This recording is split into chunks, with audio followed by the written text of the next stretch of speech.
برادران اسلام، اس موضوع پر ایک خطبہ ہو چکا ہے جس میں نے کہا تھا کہ ہمارے سماج میں بہت سارے بگاڑ ہیں، اتنے بگاڑ ہیں کہ ہم شمار بھی نہیں کر سکتے، لیکن تین موٹے بگاڑ پہ گفتگو ضرور کروں گا، اور وہ ہیں اعتقادی بگاڑ، عملی بگاڑ اور اخلاقی بگاڑ۔ آج اعتقادی بگاڑ پہ گفتگو کرنے جا رہا ہوں۔ اعتقادی بگاڑ کا مطلب کیا ہے؟ اعتقادی بگاڑ کا مطلب ہے عقیدے میں خرابی۔ آج مسلمانوں کا عقیدہ دن بدن خراب ہوتا جا رہا ہے۔ آج مسلمان اللہ کی ذات پر بھروسہ کرنے کے بجائے اللہ کے بندوں پر زیادہ بھروسہ کرنے لگے ہیں۔ کوئی پریشانی ہوتی ہے تو اللہ کی بارگاہ میں آنے کے بجائے، اللہ سے دعا کرنے کے بجائے، اللہ کی طرف رجوع کرنے کے بجائے ادھر ادھر چلے جاتے ہیں، درگاہوں اور مزاروں کا چکر لگاتے ہیں۔ کچھ لوگ بیچ میں گھس کر اس میں اور خرابی پیدا کرتے ہیں، لوگوں کے عقیدے پہ حملہ کرتے ہیں۔ وہ کون لوگ ہیں؟ وہ اس امت کے برے علماء ہیں جو لوگوں کو گمراہ کر رہے ہیں، اللہ کے بندوں کو اللہ سے دور کر رہے ہیں، اللہ کے بندوں کو اللہ سے دور کر کے شیطان کے اڈوں پہ لگا دیے ہیں۔ حالی مرحوم نے آج کے مسلمانوں کے عقیدے پہ طنز کرتے ہوئے کہا تھا، کرے غیر گر بت کی پوجا تو کافر، کرے غیر گر بت کی پوجا تو کافر، جو ٹھہرائے بیٹا خدا کا تو کافر، جھکے آگ پر بہرے سجدہ تو کافر، جھکے آگ پر بہرے سجدہ تو کافر، کواکب میں مانے کرشمہ تو کافر، مگر مومنوں پر کشادہ ہیں راہیں، مگر مومنوں پر کشادہ ہیں راہیں، پرستش کریں شوق سے جس کی چاہیں، نبی کو جو چاہیں خدا کر دکھائیں، نبی کو جو چاہیں خدا کر دکھائیں، امام منہ کا رتبہ نبی سے بڑھائیں، مزاروں پہ دن رات نظریں چڑھائیں، مزاروں پہ دن رات نظریں چڑھائیں، شہیدوں سے جا جا کے مانگے دعائیں، نہ توحید میں کچھ خلل اس سے آئے، نہ اسلام بگڑے نہ ایمان جائے۔ میرے بھائیو، ذرا غور کیجئے، ان اشعار میں وہی سب کچھ بیان کیا گیا ہے، وہی سب کچھ بتایا گیا ہے جو آج مسلمانوں میں سے ایک طبقہ کر رہے ہیں۔ آج مسلمانوں میں سے ایک طبقہ کا وہی عقیدہ ہے جو ان اشعار میں حالی مرحوم نے بتایا ہے۔ اللہ کے بارے میں ان کا کیا عقیدہ ہے، رسول کے بارے میں ان کا کیا عقیدہ ہے، ہم اور آپ اچھی طرح جانتے ہیں۔ میرے بھائیو، یاد رکھیے گا، کوئی چاہے کتنی محنت کر لے لیکن اللہ کے درجے کو نہیں پہنچ سکتے، مگر افسوس کچھ لوگوں نے نبی صلی اللہ علیہ وسلم کی شان میں غلو کرتے ہوئے یہاں تک کہہ دیا، وہی جو مستوی عرش تھا خدا ہو کر، وہی جو مستوی عرش تھا خدا ہو کر، اتر پڑا ہے مدینے میں مصطفیٰ ہو کر، نعوذ باللہ ثم نعوذ باللہ۔ بھائیو، اپنا عقیدہ صحیح کر لیجئے اور یہ عقیدہ بنائیے کہ نبی صلی اللہ علیہ وسلم لاکھ محنت کر لیں، اللہ کے درجے کو نہیں پہنچ سکتے۔ ہم اور آپ لاکھ محنت کر لیں، ساری دنیا کے بابا پیر، فقیر، بزرگ، ولی اور امام لاکھ محنت کر لیں، پیارے نبی صلی اللہ علیہ وسلم کے درجے کو نہیں پہنچ سکتے۔ جس طرح اللہ کی وحدانیت میں کوئی شریک نہیں ہے، اسی طرح نبی صلی اللہ علیہ وسلم کی رسالت اور آپ کی نبوت میں کوئی شریک نہیں ہے۔ جو پیارے نبی صلی اللہ علیہ وسلم کو نہیں مانتا، پیارے نبی صلی اللہ علیہ وسلم کی نہیں مانتا، وہ اپنے آپ کو مومن نہ کہے، اپنے آپ کو مسلمان نہ کہے۔ تو آج عقیدہ خراب ہوتا جا رہا ہے۔ اسی طرح آج کل ہم اور آپ شکوہ شکایت زیادہ کرتے ہیں۔ کیا کہتے ہیں کہ ہم تو بہت پریشان ہیں، بہت دنوں سے بیمار چل رہے ہیں، کاروبار میں ترقی نہیں ہو رہی ہے، اولاد نہیں ہو رہی ہے، شاید اللہ مجھ سے ناراض ہے۔ جی نہیں میرے بھائیوں، حضرت ایوب علیہ السلام کتنے سال تک بیمار رہے بھائی؟ 18 سال تک۔ کیا اللہ ان سے ناراض تھا؟ ہرگز نہیں۔ 18 سال تک بیمار رہے، لیکن کسی سے کوئی شکوہ شکایت نہیں، اللہ سے دعا کر رہے ہیں۔ اللہ نے ان کا واقعہ قرآن میں کیوں بیان کیا ہے؟ اسی طرح اور نبیوں کے واقعات کیوں بیان کیا ہے؟ صرف سننے کے لیے، پڑھنے کے لیے، سنانے کے لیے؟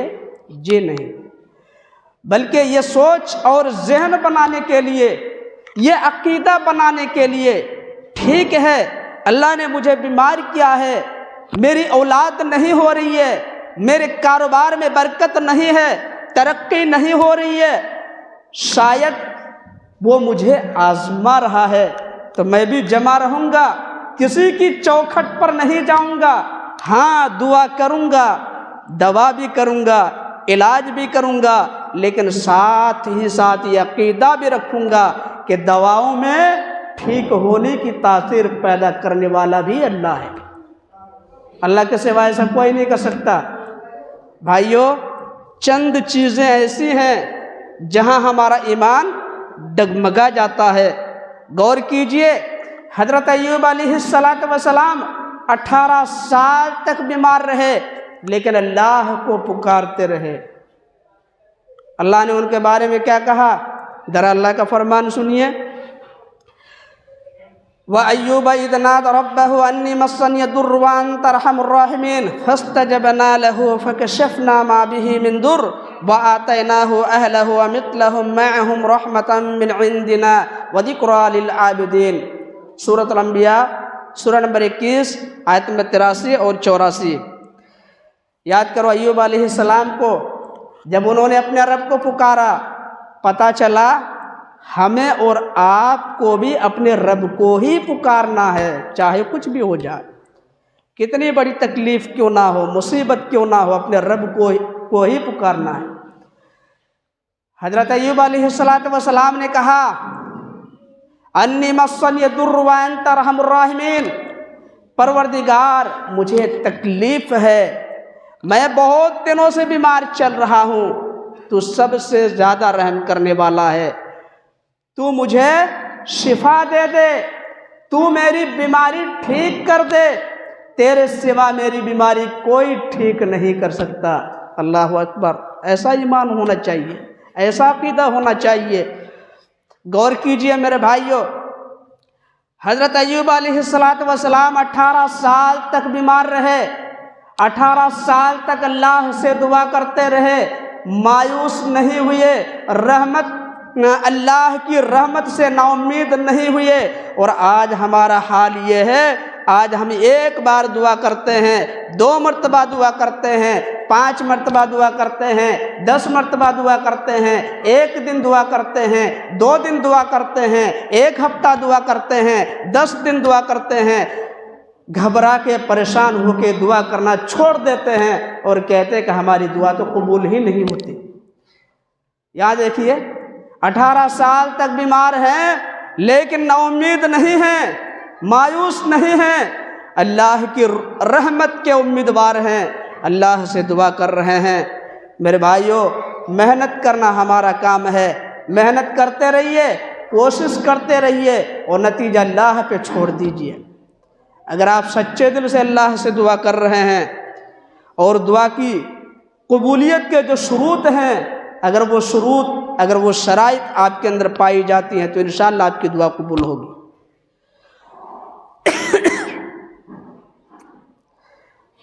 حضرت ایوب علیہ السلام 18 سال تک دعا کرتے رہے، آخر ان کی محنت رنگ لائی، اللہ نے ان کی دعا قبول کر لی۔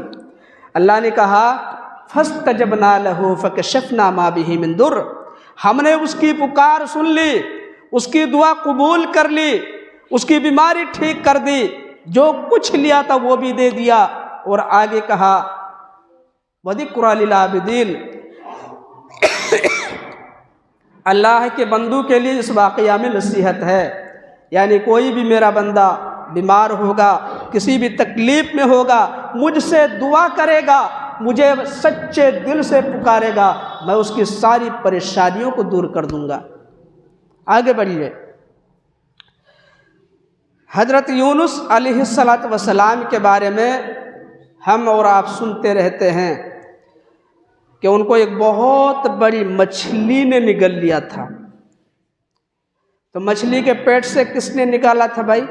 اللہ نے ان کے بارے میں کیا کہا؟ ذرا اللہ کا فرمان سنیے۔ وَذَنُّونِ إِذ ذَّهَبَ مُغَاضِبًا فَظَنَّ أَن لَّن نَّقْدِرَ عَلَيْهِ فَنَادَىٰ فِي الظُّلُمَاتِ أَن لَّا إِلَٰهَ إِلَّا أَنتَ سُبْحَانَكَ إِنِّي كُنتُ مِنَ الظَّالِمِينَ فَاسْتَجَبْنَا لَهُ وَنَجَّيْنَاهُ مِنَ الْغَمِّ وَكَذَٰلِكَ نُنجِي الْمُؤْمِنِينَ۔ سورۃ الانبیاء سورہ نمبر 21 آیت نمبر 87 اور 88۔ یاد کرو مچھلی والے کو۔ یہ مچھلی والے کون ہیں بھائی؟ حضرت یونس علیہ السلام۔ کیا کہا اللہ نے؟ یاد کرو مچھلی والے کو جب وہ غصے کی حالت میں چل دیے۔ کیا مطلب ہے؟ جب قوم نے ان کی بات نہیں مانی تو ناراض ہو کر اس گاؤں سے نکل گئے۔ اسی بات کو اللہ نے اپنے اس فرمان میں کہا کہ یاد کرو مچھلی والے کو جب وہ غصے کی حالت میں چل دیے اور خیال یہ کیا کہ ہم اس پہ قابو نہیں پا سکیں گے۔ کس نے کہا؟ اللہ نے۔ تاریکیوں میں پکارا، غور کیجئے، رات کی تاریکی، سمندر کی تاریکی، مچھلی کے پیٹ کی تاریکی، اتنی ساری تاریکیوں میں، اتنے سارے اندھیروں میں حضرت یونس علیہ السلام اپنے رب کو پکار رہے ہیں اور رب ان کی پکار سن بھی لیتا ہے اور ان کو مچھلی کے پیٹ سے نکال بھی دیتا ہے۔ لیکن ہمارے یہاں لوگوں سے کہا جاتا ہے کہ تم ڈائریکٹ اللہ کو نہیں سنا سکتے، تم اللہ تک نہیں پہنچ سکتے۔ اللہ کو سنانے کے لیے، اللہ تک پہنچنے کے لیے کسی بابا کا وسیلہ لینا پڑے گا، کسی ولی کا وسیلہ لینا پڑے گا، کسی بزرگ کا وسیلہ لینا پڑے گا۔ میں پوچھتا ہوں میرے بھائیوں، حضرت یونس علیہ السلام کہا جاتا ہے 40 دن یا 40 رات تک مچھلی کے پیٹ میں رہے، وہاں انہوں نے اپنے سے پہلے کس نبی کا وسیلہ لگایا تھا؟ کسی کا نہیں۔ ڈائریکٹ اللہ سے دعا کرتے رہے، اللہ کو پکارتے رہے اور یہ دعا بار بار پڑھتے رہے، لا الہ الا انت سبحانک انی کنت من الظالمین۔ پروردگار میں ہی ظالم ہوں جو تیری رحمت کو سمجھ نہیں پایا، میں وہاں سے نکل بھاگا۔ پروردگار میں اس مصیبت میں پھنسا ہوا ہوں، تو ہی نکال سکتا ہے، تیرے سوا مجھے مچھلی کے پیٹ سے کوئی نہیں نکال سکتا، پروردگار مجھے یہاں سے نکال دے۔ اللہ اکبر۔ تو اللہ نے کیا کہا؟ فَاسْتَجَبْنَا لَهُ وَنَجَّيْنَاهُ مِنَ الْغَمِّ، ہم نے اس کی پکار سن لی، اس کو مچھلی کے پیٹ سے نکال دیا اور آگے فرمایا وَكَذَلِكَ نُنْجِي الْمُؤْمِنِينَ، اسی طرح ہم مومنوں کو نجات دیتے ہیں۔ یعنی کوئی بھی مومن، کوئی بھی مسلمان کسی بھی تکلیف میں ہو، پریشانی میں ہو، مصیبت میں ہو، سچے دل سے مجھ کو پکارے گا، مجھ سے دعا کرے گا، میں اس کی ساری پریشانیوں کو دور کر دوں گا۔ غور کیجئے، حضرت یونس علیہ السلام مچھلی کے پیٹ میں ہیں، اللہ سے دعا کر رہے ہیں اور بار بار یہ دعا بھی پڑھ رہے ہیں۔ کون سی دعا؟ جو ابھی میں نے بتایا، لا الہ الا انت سبحانک انی کنت من الظالمین۔ پتہ چلا یہ بڑی پاورفل دعا ہے۔ اس دعا کی اہمیت نبی صلی اللہ علیہ وسلم نے بھی بتائی ہے۔ حدیث کے اندر آیا، جامع ترمذی کتاب الدعوات چیپٹر نمبر 45 حدیث نمبر 3505، دعوت ذی النون اذ دعا وهو فی بطن الحوت لا الہ الا انت سبحانک انی کنت من الظالمین فإنه لم يدع بها رجل مسلم في شيء قط الا استجاب اللہ له۔ نبی صلی اللہ علیہ وسلم نے فرمایا کہ مچھلی والے کی دعا جو انہوں نے مچھلی کے پیٹ میں پڑھی وہ ہے لا الہ الا انت سبحانک انی کنت من الظالمین۔ آگے فرمایا جو بھی مسلمان آدمی اس دعا کو کسی بھی تکلیف میں پڑھے گا اللہ اس کو اس تکلیف سے نکال دے گا۔ لیجئے بہترین نسخہ ہمیں اور آپ کو ملا ہوا ہے، مصیبت سے، تکلیف سے، پریشانی سے اگر چھٹکارا پانا چاہتے ہیں تو اللہ اور اس کے رسول کا دیا ہوا یہ نسخہ آپ ضرور استعمال کیجئے۔ لیکن افسوس ہے ہماری سوچ پہ، افسوس ہے ہمارے خیالات پہ، افسوس ہے ہمارے ذہن پہ، اللہ اور اس کے رسول نے ہمیں پریشانیوں سے، مصیبتوں سے، تکلیفوں سے نکلنے کے لیے جو راستہ بتایا ہے وہ راستہ ہم اور آپ اپنانے کے لیے تیار نہیں ہیں۔ لیکن جہاں ہمارا ایمان برباد ہوتا ہے، جہاں ہمارے پیسے برباد ہوتے ہیں، ہم بار بار وہیں پہ جاتے ہیں۔ ان دونوں واقعات سے معلوم ہوا کہ کوئی بھی مصیبت ہو، تکلیف ہو، پریشانی ہو، ہمیں اور آپ کو اللہ کی طرف رجوع کرنا چاہیے، اللہ کی بارگاہ میں آنا چاہیے، اللہ سے دعا کرنی چاہیے اور اللہ ہی سے مانگنا چاہیے۔ اللہ ہی پورا کرنے والا ہے۔ میرے بھائیو، اللہ کے سوا کوئی کسی کی مصیبت دور نہیں کر سکتا، کوئی کسی کی تکلیف دور نہیں کر سکتا، اس لیے اللہ ہی سے مانگیے۔ دنیا والوں سے مانگنے جائیں گے، دنیا والے ناراض ہو جائیں گے، ایک بار جائیں گے کسی طرح دے دیں گے، دوسری بار جائیں گے کسی طرح دے دیں گے، تیسری دفعہ جائیں گے فوراً بولے گا ابے کیا لگا رکھا ہے، بار بار آ جاتا مانگنے کے لیے، شرم نہیں آتی؟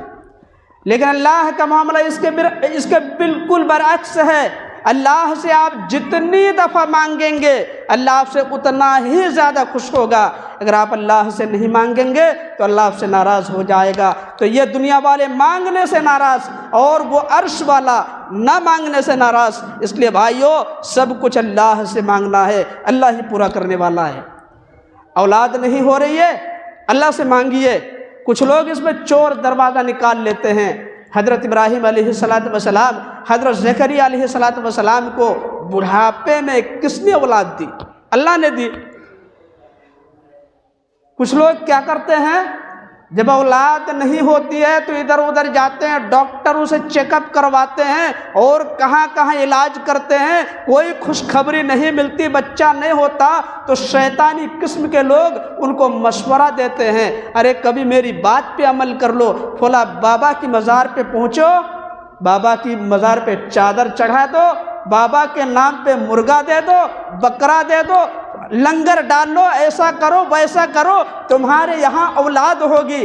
ہرگز نہیں میرے بھائیو، اپنا عقیدہ درست کیجئے، اللہ کو چھوڑ کر کوئی کسی کو اولاد نہیں دے سکتا۔ اگر اللہ کے سوا کوئی کسی کو اولاد دیتا تو آج پوری دنیا میں آپ دیکھ لیجئے، تحقیق کر لیجئے، کتنے لوگ ایسے ہیں جن کے یہاں ایک بھی اولاد نہیں ہے۔ آپ پوری دنیا چھوڑ دیجئے، اپنے علاقے میں دیکھیے کتنے ایسے لوگ ہیں جن کے یہاں ایک بھی اولاد نہیں ہے، حالانکہ وہ باباؤں کو ماننے والے ہیں، وہ ولیوں کو ماننے والے ہیں، وہ درگاہوں اور مزاروں پہ جاتے رہتے ہیں، پھر بھی ان کے یہاں ایک بھی اولاد نہیں ہے۔ اس کا مطلب یہ ہے کہ اولاد دینے والی ذات صرف اور صرف اللہ کی ہے، اس لیے اللہ سے مانگیے۔ اگر اللہ دے رہا ہے، اولاد اگر دے رہا ہے تو اللہ کا شکر ادا کیجئے، اور اگر اولاد نہیں ہو رہی ہے تو صبر کیجئے، اور اللہ کے فیصلے پہ راضی رہنا ہے آپ کو. یہی اللہ کا فیصلہ ہے اور یہی پکے سچے مومن کی پہچان ہے کہ مصیبت آ رہی ہے، پریشانی آ رہی ہے، اس پہ صبر کرنا ہے، اللہ سے دعا کرتے رہنا ہے، اللہ کی طرف رجوع کرنا ہے، اور اگر اس کے باوجود مصیبت ختم نہیں ہو رہی ہے تو صبر کرنا ہے. یہ اللہ کی آزمائش ہے اور اللہ کی آزمائش پہ کھرے اترنا ایک سچے مسلمان کی پہچان ہے. اسی طرح کھانے پینے کا مسئلہ ہے، روزی روٹی کا مسئلہ ہے، اللہ سے مانگیے. بہت سے لوگ اس میں بھی چور دروازے نکال لیتے ہیں. حضرت موسیٰ علیہ السلام کے کھانے پینے رہنے سہنے کا انتظام کس نے کیا بھائی؟ اللہ نے. آپ نے سنا ہوگا کہ فرعون کو جب پتہ چلا، بہت لمبا واقعہ ہے، میں ادھر جانا نہیں چاہتا، کہ حضرت موسیٰ علیہ السلام نے میرے ایک آدمی کو مار دیا، تو دربار میں حضرت موسیٰ علیہ السلام کو قتل کرنے کی سازش رچی جانے لگی. تو حضرت موسیٰ علیہ السلام کا کوئی ہمدرد تھا دربار میں، فوراً آ کے بتایا کہ آپ یہاں سے جلدی نکلیے ورنہ آپ کی خیر نہیں، آپ کو مار دیں گے. تو بہرحال وہاں سے نکلے حضرت موسیٰ علیہ السلام اور مدین پہنچے. کہاں؟ مدین، جہاں حضرت شعیب علیہ السلام رہتے تھے. وہاں پہنچے تو مدین میں حضرت موسیٰ علیہ السلام کو کوئی جاننے والا پہچاننے والا نہیں تھا، بے یار و مددگار، بے سہارا. وہاں پہ ان کی کس نے مدد کی؟ اللہ نے مدد کی. غور کیجئے میرے بھائیوں، قدرت کا کرشمہ دیکھیے. کھانے کے لیے، رہنے کے لیے مکان مل گیا، گھر بھی مل گیا، اور اسی طرح کھانا بھی مل گیا، اور آخر میں بیوی بھی مل گئی. یعنی حضرت شعیب علیہ السلام کی بیٹی سے حضرت موسیٰ علیہ السلام کی شادی ہو گئی. دیکھیے اللہ ہی سب کچھ کرتا ہے. کوئی جاننے والا نہیں تھا، کوئی پہچاننے والا نہیں تھا، لیکن سب کچھ ہو گیا. تو سب کچھ اللہ ہی کرتا ہے اور اللہ ہی کر سکتا ہے. اس لیے اگر کوئی بھی پریشانی ہے تو اللہ سے رجوع کیجیے، اللہ سے دعا کیجیے. کچھ لوگ لوگوں کو بیوقوف بناتے ہیں چونا لگانے کے لیے. ارے آپ تو بہت گنہگار ہیں، اللہ آپ کی نہیں سنے گا، اس لیے چلیے کسی بابا کے پاس چلتے ہیں. جی نہیں، اللہ ہر ایک کی سنتا ہے، بغیر واسطے کے، بغیر وسیلے کے. ایک بار سچے دل سے اللہ کو پکار کر دیکھیے تو صحیح. آپ کو مانگنے کا ڈھنگ نہیں ہے، آپ کو پکارنے کا ڈھنگ نہیں، آپ کا عقیدہ صحیح نہیں، تو کہاں سے اللہ آپ کی پکار سنے گا؟ ایک بار سچے دل سے، سچے من سے اللہ کی بارگاہ میں آ کر دیکھیے اور اللہ سے مانگ کر دیکھیے کیسے اللہ آپ کی نہیں سنتا. میرے بھائیوں، اپنا عقیدہ صحیح کیجئے اور یہ عقیدہ بنا لیجئے کہ بیمار کرنے والا اللہ، بیماری سے مکمل شفا دینے والا اللہ، ڈاکٹر کو صحیح دوا لکھنے کی توفیق دینے والا اللہ، دواؤں میں ٹھیک ہونے کی تاثیر پیدا کرنے والا اللہ، حضرت آدم علیہ السلام کے گناہوں کو معاف کرنے والا اللہ، حضرت نوح علیہ السلام کی کشتی کو طوفان اور پانی سے صحیح سلامت نکالنے والا اللہ، حضرت ابراہیم علیہ السلام کو دہکتی ہوئی آگ سے زندہ اور صحیح سلامت نکالنے والا اللہ، اور اسی طرح حضرت ابراہیم علیہ السلام کو، حضرت زکریا علیہ السلام کو بڑھاپے میں اولاد دینے والا اللہ، حضرت موسیٰ علیہ السلام کو اور ان کی قوم بنی اسرائیل کو سمندر سے صحیح سلامت نکالنے والا اللہ، اور اسی سمندر میں فرعون اور اس کے تمام ماننے والوں کو ڈبو کر کے مارنے والا اللہ، حضرت یونس علیہ السلام کو مچھلی کے پیٹ سے نکالنے والا اللہ، حضرت ایوب علیہ السلام کو 18 سال کے بعد بیماری سے مکمل صحت یاب کرنے والا اللہ، حضرت یوسف علیہ السلام کو کنعان کے کنویں سے نکال کر مصر کا بادشاہ بنانے والا اللہ، حضرت عیسیٰ علیہ السلام کو یہودیوں کی سازش سے زندہ بچا کر آسمان پہ اٹھانے والا اللہ، سب کی بگڑی بنانے والا اللہ، سب کی فریاد سننے والا اللہ، امیروں کو نوازنے والا امیر نواز، غریبوں کو نوازنے والا غریب نواز اللہ، بس اللہ. اس لیے میرے بھائیوں، اپنا عقیدہ صحیح کر لیجئے. اور کتنی مثالیں دوں میں؟ ان مثالوں سے آپ کو سمجھ میں آ گیا ہوگا کہ اللہ ہی کے ہاتھ میں سب کچھ ہے، اللہ ہی کر سکتا ہے، اللہ کے سوا کوئی کچھ نہیں کر سکتا. لیکن مسلمانوں میں سے ایک طبقہ ایسا ہے ان کی عقل پہ جتنا بھی ماتم کیا جائے اتنا کم ہے۔ اللہ کے بارے میں ان کا عجیب عجیب عقیدہ ہے۔ ایک عقیدہ تو یہ ہے نعوذ باللہ کہ اللہ ڈائریکٹ نہیں سن سکتا، نعوذ باللہ ثم نعوذ باللہ۔ جس اللہ نے اتنا بڑا آسمان بنایا، اتنی بڑی زمین بنائی، آسمان کے نیچے زمین سے اوپر نہ جانے کتنے مخلوقات ہیں، اسی طرح زمین کے نیچے نہ جانے کتنے مخلوقات ہیں، تمام مخلوقات کو اکیلا اللہ کھلا رہا ہے، پلا رہا ہے، سارا نظام اللہ اکیلا سنبھال رہا ہے۔ اس اللہ کے بارے میں یہ عقیدہ ہے کہ اللہ ڈائریکٹ نہیں سن سکتا، لیکن سینکڑوں من مٹی کے نیچے جو دفن ہے وہ ان کو ڈائریکٹ سن لیتے ہیں۔ یہ تعجب نہیں ہے تو اور کیا ہے؟ ان کی عقل پہ جتنا بھی ماتم کیا جائے وہ کم ہے۔ میرے بھائیوں، اپنا عقیدہ صحیح کر لیجئے، اللہ کے بارے میں ایسا عقیدہ مت رکھیے۔ اللہ کی قسم، اگر ایسی بدعقیدگی کے ساتھ آپ کی موت ہو گئی تو سیدھے آپ جہنم میں پہنچ جائیں گے، آپ کا ٹھکانہ جہنم میں ہو جائے گا۔ اللہ کے بارے میں اتنا غلط عقیدہ، بہرحال اللہ کے بارے میں ایسا عقیدہ ہرگز نہیں ہونا چاہیے۔ کوئی بھی پریشانی ہو، تکلیف ہو، اللہ کی طرف رجوع کیجئے، اللہ سے مانگیے، اللہ سے دعا کیجئے۔ اگر دور ہو رہی ہے، پریشانی ختم ہو رہی ہے تو اللہ کا شکر ادا کیجئے، اور اگر ختم نہیں ہو رہی ہے تو اس پہ صبر کیجئے۔ اللہ تعالیٰ آپ کو آزما رہا ہے، یہ سوچ کر آپ صبر کیجئے، لیکن اپنا ایمان ادھر ادھر جا کر اپنا ایمان اور اپنا عقیدہ برباد مت کیجئے۔ اس موضوع سے متعلق انشاءاللہ باقی باتیں اگلے خطبہ میں بیان کروں گا۔ اللہ سے دعا ہے کہ اللہ تعالیٰ ہمیں اپنا عقیدہ درست کرنے کی توفیق دے، اللہ ہمیں بدعقیدگی سے بچائے، اللہ ہمیں صحیح دین کو تلاش کر اس پر مکمل طور پر عمل کرنے کی توفیق دے۔ جن لوگوں کا عقیدہ خراب ہے اللہ انہیں اپنا عقیدہ درست کرنے کی توفیق دے، اور جن لوگوں کا عقیدہ صحیح ہے، جن کا یہ خیال ہے کہ ہمارا عقیدہ اچھا ہو چکا ہے، ہماری توحید اچھی ہے، اللہ انہیں بھی عقل سلیم عطا فرمائے۔ میرے بھائیوں، اس گھمنڈ میں مبتلا ہو چکے ہیں کہ ہم تو توحید والے ہیں، ایک وقت کی نماز نہیں پڑھتا، ایک وقت کی نماز پڑھنے کے لیے تیار نہیں ہے۔ وہ توحید والا کیسے ہو سکتا ہے؟ جو توحید والا ہو وہ بے نمازی ہو ہی نہیں سکتا، اور جو بے نمازی ہوگا وہ توحید والا ہو ہی نہیں سکتا۔ جس کے اندر توحید ہوگی، ذرا کوئی مجھے بتائے کہ کسی صحابی نے اسلام قبول کرنے کے بعد کئی وقت کی نماز چھوڑی تھی؟ کوئی بتا سکتا ہے کوئی مائی کا لال کہ کسی صحابی نے نماز چھوڑ دی؟ نبی صلی اللہ علیہ وسلم نے کہا کہ تم نے توحید قبول کر لیا، اب تمہاری نمازیں معاف ہیں، اب تمہارے روزے معاف ہیں، اب تم جو من میں آئے وہ کر سکتے ہو۔ میرے بھائیو، ایک بھی واقعہ ایسا نہیں دکھا سکتے، لیکن افسوس ہے ان لوگوں کی عقل پہ کہ اپنے آپ کو توحید والا کہتے ہیں اور بے نمازی بنے گھومتے پھرتے ہیں۔ یہاں اذان ہوتی ہے، انہیں کوئی پرواہ نہیں ہے۔ کیسے توحید والے بھائی؟ شرم نہیں آتی اپنے آپ کو توحید والا کہتے ہوئے؟ جو توحید والا ہوگا وہ پکا نمازی ہوگا، جو توحید والا ہوگا وہ سچا ہوگا، جو توحید والا ہوگا اس کے معاملات اچھے ہوں گے، جو توحید والا ہوگا اس کا اخلاق صحیح ہوگا، جو توحید والا ہوگا اس کی ساری چیزیں اللہ اور اس کے رسول کی تعلیمات کے مطابق انجام پائیں گی۔ لیکن آج جو حرکتیں کر رہے ہیں وہ خود اپنے بارے میں فیصلہ کرے۔ ہم اگر بولیں گے تو شکایت ہوگی، ہم اگر بولیں گے تو تکلیف ہوگی۔ توحید والا کبھی بے نمازی نہیں ہو سکتا میرے بھائیوں، یاد رکھیے گا اس بات کو۔